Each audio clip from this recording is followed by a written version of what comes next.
नमस्कार प्यारे बच्चों, कैसे आप लोग। उम्मीद है आप लोगों का नीट और जेई के लिए प्रिपरेशन बहुत अच्छा चल रहा होगा।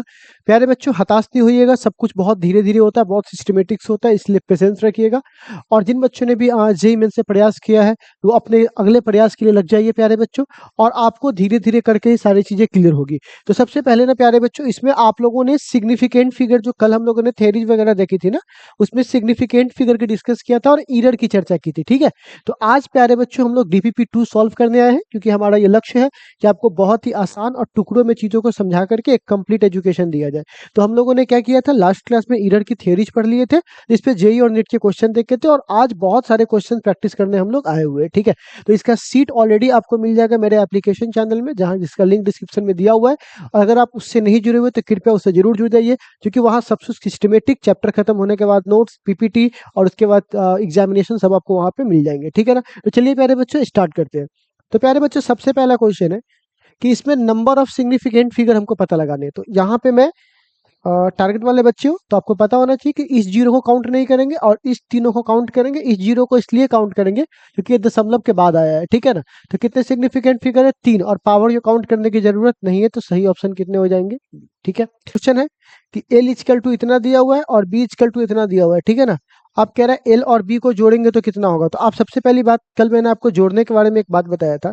क्या बताया था प्यारे बच्चों, कि दशमलव के बाद गिना, दशमलव के बाद एक संख्या है और सबसे कम यही है। तो देखे तो दशमलव के बाद एक किस में है, यहाँ पे है। तो सिंपल, बिना जोड़े हुए हम लोग सिर्फ ट्रिक से पता कर लेंगे कि क्या होता है। दशमलव के बाद एक अंक होता है, दशमलव के बाद के अंक को हम लोग जोड़ने में लेते हैं, और यहाँ पे दशमलव के बाद मिनिमम एक ही है, तो वहां पर ऐसा चुनना था तो हमने ये चुन लिया। अब सवाल है, the number of significant figure in all the given number. ये हमारे पास एक ये दिया हुआ है, एक ये दिया हुआ है, एक ये दिया हुआ है, एक ये दिया हुआ है। देखिए 1 2 3 4 सारे वो गिनने हैं। जीरो बीच में आ गया, इसका भी 4 होगा, इसका भी 4 होगा, 1 2 3 4, इसका भी 4 होगा। तो सब में कितने अब हुआ, 4 सिग्निफिकेंट फिगर है। ठीक है, अब कहता है यहाँ पर, ठीक है ना, कि अगर मैं इतना को डिवाइड करूंगा इतना से, तो बताइए डिवाइड करने पर, डिवाइड और मल्टीप्लाई के लिए सेम रूल लागू होते हैं। इसमें 4 सिग्निफिकेंट फिगर है, इसमें 3। तो हमारे आंसर जो होने चाहिए मिनिमम में होने चाहिए, और मल्टीप्लीकेशन और डिवीजन में पूरा गिनते हैं। ऐड में दशमलव के बाद, मल्टीप्लीकेशन डिवीजन में पूरा गिनते हैं, तो 3। तो सही ऑप्शन हो जाएगा हमारा ये वाला। ठीक है, तो ये हमारे पास ऑप्शन आ गए। अब सवाल है मेरे पास एक्सरसाइज। अब हम लोग ईरर के क्वेश्चंस को देखेंगे। ठीक है ना, ईरर में बहुत सारे क्वेश्चन आपको मिलेंगे। कहता है फाउंड डैट, हम ईरर को फाइंड करते हैं तो हमें रेडियस क्या मिलता है स्फेयर का, 1%। ठीक है ना, रेडियस कितना मिलता है, 1%। तो रेडियस में हमारे पास जो ईरर आती है वो कितना परसेंट आई है बउआ, 1%। कह रहा है what is the error in the volume. तो वॉल्यूम में ईरर क्या होगा, तो आपको पता है ना कि एक स्फेयर की वॉल्यूम कितनी होती है, 4/3 पाई आर क्यू। और जब मैं इसका चेंज लिखूंगा तो डेल्टा V अपॉन V, और कांस्टेंट, जो देखो डेल्टा का मतलब क्या होता है, ईरर का मतलब क्या होता है, जो बदल जाए, जो पहले कुछ और बाद में कुछ और हो, और जो बदलेगा ही नहीं उसका ईरर में कोई काम है नहीं है। तो इसीलिए 4 पाई कांस्टेंट है और पाई भी कांस्टेंट है, कोई काम नहीं है। ये आर का काम है, तो आर के ऊपर यहाँ 3 आगे आ जाएगा, क्योंकि पावर यहाँ पर 3 है। तो डेल्टा आर अपॉन आर, कल वाली कहानी याद कीजिए, याद है ना कि जो पावर होता है वो आगे आ जाता है और कांस्टेंट खत्म हो जाता है। तो पावर आगे और डेल्टा आर अपॉन आर, और गुने कितना परसेंट, 100%, क्योंकि परसेंटाइल हमको चेक करना है। तो 3 गुने इतना का मान हम लोगों ने कितना निकाला हुआ है, 1%। तो 3 गुने 1 कितना हो जाएगा, 3%। ठीक है, तो हमें कितना परसेंट का एरर मिलेगा बउआ, 3% का एरर मिलेगा। ठीक है, चलिए नेक्स्ट क्वेश्चन देखिएगा। अब कहता है the percentage error in the measurement of A mass and speed 2% और 3%। तो कह रहा है कि मास में 2% का एरर है, और सॉरी, हाँ, और स्पीड में 3% का। तो कह रहा है how much maximum error in kinetic energy. तो पहले आप ये बताइए, काइनेटिक एनर्जी का फॉर्मूला क्या होता है, ½ mv²। और अगर हम इसको एरर के रूप में लिखेंगे इस तरह से, तो डेल्टा E अपॉन ई, याद आया मल्टीप्लाई वाले केस में, हाफ, चूंकि ये कांस्टेंट है इसका कोई काम नहीं होगा। m के पावर कितना है, 1, इसका पावर 2 है तो 2, याद आया कल मल्टीप्लाई वाले में, बिल्कुल। तो आप बताइए प्यारे बच्चों, पावर आगे आ जाता है, तो अब यहां से बताइए m में कितना परसेंट है, तो 1% है। वी में सॉरी एम में 2% है, मास में कितना परसेंट, 2% का एरर है, स्पीड में 3% का है, तो कितना हो जाएगा 2% अब प्लस 6%, तो कितना परसेंट, 8% का एरर हो जाएगा। तो सही ऑप्शन कौन सा हो जाएगा, बी। ठीक है, अभी बनाइए, बहुत सारे सवाल को हम लोग बनाएंगे तो ऐसे ही सीख जाएंगे। ठीक है, अब कहता है कि 1% रेडियस में था तो वॉल्यूम में कितना होगा। तो अभी तो पहला नंबर क्वेश्चन निकाले थे 3%, दो वही क्वेश्चन रिपीट हो गया दोबारा। ठीक है, अब कह रहा है देखिएगा, द मीन टाइम, यहां पर देखिएगा क्वेश्चन क्या कह रहा है। हाँ, कहता है the mean time period of second pendulum कितना दिया हुआ है, 2 सेकेंड। अब कह रहा है इसका मीन एब्सोल्यूट एरर यहाँ पर कितना दिया हुआ है, 0.05। तो आपको पता है ना कि रीडिंग कैसे लिखते हैं, तो रीडिंग का फॉर्मूला पढ़ाए थे, रियल वैल्यू और प्लस माइनस डेल्टा ए, है ना। तो रियल वैल्यू कितना है 2 और प्लस माइनस इसकी वैल्यू कितनी है 0.05। ठीक है, तो कौन सा ऑप्शन होगा, सी नंबर। बस रीडिंग लिखना था। तो सर इतने इजी क्वेश्चंस आते हैं क्या, बिल्कुल आएंगे भाई, परेशान क्यों हो रहा है, इतने इजी इजी क्वेश्चंस आएंगे, बस तू करने का मुद्दा रख। अब कहता है एक बॉडी ट्रैवल कर रहा है यूनिफॉर्मली, डिस्टेंस कितना है, इतना है, ठीक है ना, टाइम कितना है, इतना है, तो कह रहा है velocity with in the error limit. तो कह रहा है वेलोसिटी की ईरर लिमिट क्या होगी।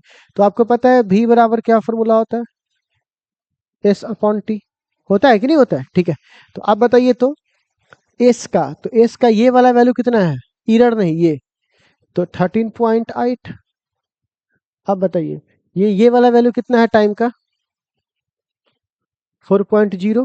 ठीक है, तो अब यहाँ से क्या करेंगे, उड़ा देंगे, तो यहाँ पे काटे 4×3 = 12 लगभग 3, और यहाँ पे हो जाएगा 18, 4×4 = 16.3.4 और ये 5। ठीक है, तो आप बताइए v की वैल्यू कितनी आएगी, 3.45। ठीक है, तो v की वैल्यू हमारे पास आ गई 3.45। ठीक, अब हमें कह रहा है v अपॉन होता है s अपॉन टी। तो बताइए डेल्टा v बराबर क्या होगा, तो डेल्टा v बराबर होगा पहले s और t के पावर -1 v बराबर।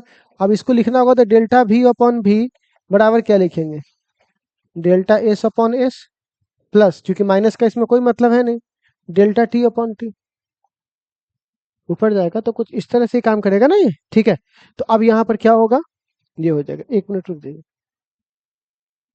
कहिए कहिए।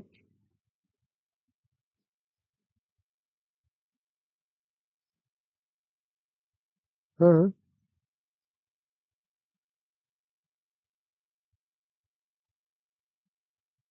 हम्म।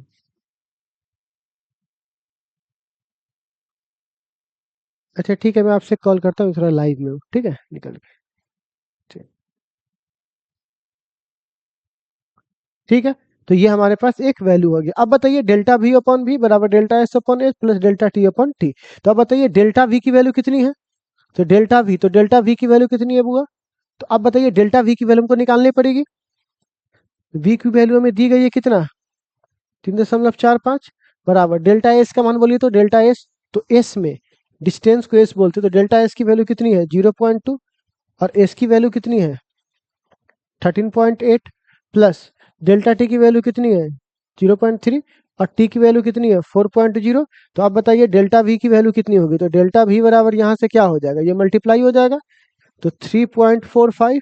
ठीक, और 0.2 अपॉन प्लस 0.3/4। अब इसको तुम काट दो और काटने के बाद जो वैल्यू आएगा वो डेल्टा वी का मान आएगा, और जो वैल्यू आएगा उसको तुम यहाँ पे लिख देना v plus minus delta we, हो गया। ठीक है, मेरा काम है फॉर्मेट बताना, मैंने फॉर्मेट आपको बता दिया, इस तरह से आपको ये चीजें क्या है वो करना है। ठीक है बच्चे लोग, चलिए नेक्स्ट कैलकुलेशन आप लोग कर सकते हो। तो आपके पास टाइम पीरियड यहाँ पे दिया हुआ है, इतना इतना इतना और इतना, ठीक है ना, और इतना A1 A2 A3 A5 दिया हुआ है। एवरेज एब्सोल्यूट एरर निकालना है, कौन सा एरर, एब्सोल्यूट एरर। तो सबसे पहली बात आपको कल मैंने ये करवा दिया था। सबसे पहली बात आप इसका ट्रू वैल्यू निकालेंगे, कैसे निकालेंगे, A1 plus A2 plus A3 plus A4 plus A5 और बट्टे कितना हो जाएगा 5। ठीक है, तो आप ये सारा वैल्यू रख करके निकाल लेंगे। ये निकालने के बाद आप क्या करेंगे बउआ, डेल्टा ए निकालेंगे। तो डेल्टा ए बराबर क्या है, ट्रू वैल्यू माइनस A1। फिर डेल्टा टू निकालेंगे तो क्या निकालेंगे, ट्रू वैल्यू माइनस A2। फिर क्या निकालेंगे, A3। इस तरह डॉट डॉट डॉट आप क्या करेंगे, बहुत सा चीज निकाल लेंगे। तो आप बताइए यहाँ पर एवरेज वैल्यू कितना आएगा इसका। तो एवरेज वैल्यू आ जाएगा, पहले का लिख लीजिए, प्लस दूसरे का लिख दीजिए, प्लस तीसरे का लिख दीजिए, डॉट डॉट डॉट यहीं पर क्या कीजिए बउआ, आप बट्टे क्या लिखेंगे 5। जितना रहेगा वो उतना से क्या करेंगे, भाग देंगे, तो हमारा यहाँ डेल्टा ए जो निकल जाएगा वही हमारा, यही हमारा आंसर हो जाएगा। तो बस प्रोसेस आपको मैंने बता दिया, इस पे वैल्यू रख करके आप कैलकुलेट कर लीजिए। ठीक है बच्चे लोग, चलिए चलिए अब हमारे पास नेक्स्ट प्रोसेस। अब कहता है रेडियस हमें स्फीयर का इतना दिया हुआ है, अब कह रहा है परसेंटेज एरर वॉल्यूम में निकालिए। ठीक है ना, तो आप परसेंटेज एरर किस में निकालना है, वो वॉल्यूम में। तो आपको मैं बता दूं, v इक्वल टू क्या होता है, 4/3 पाई आर क्यू।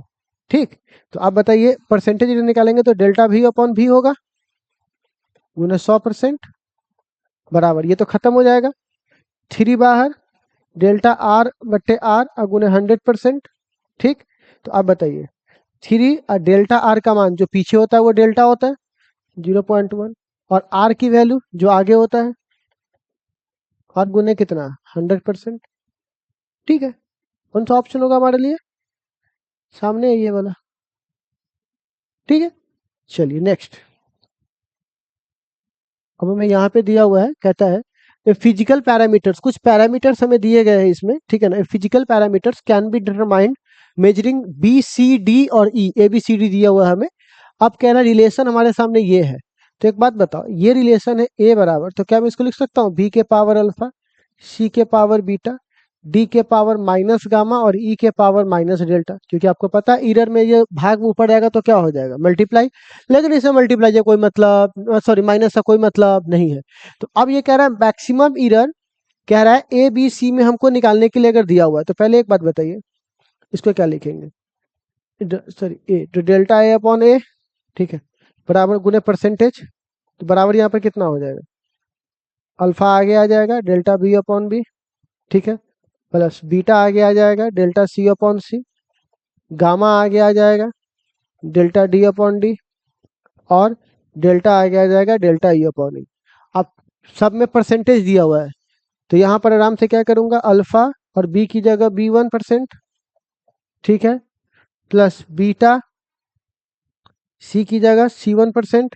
ठीक है, अच्छा, प्लस गामा, तो ये प्लस यहाँ पर गामा D1%, और प्लस यहाँ पर क्या है बुआ डेल्टा, और यहाँ पर क्या है E1%। ठीक है, तो कौन सा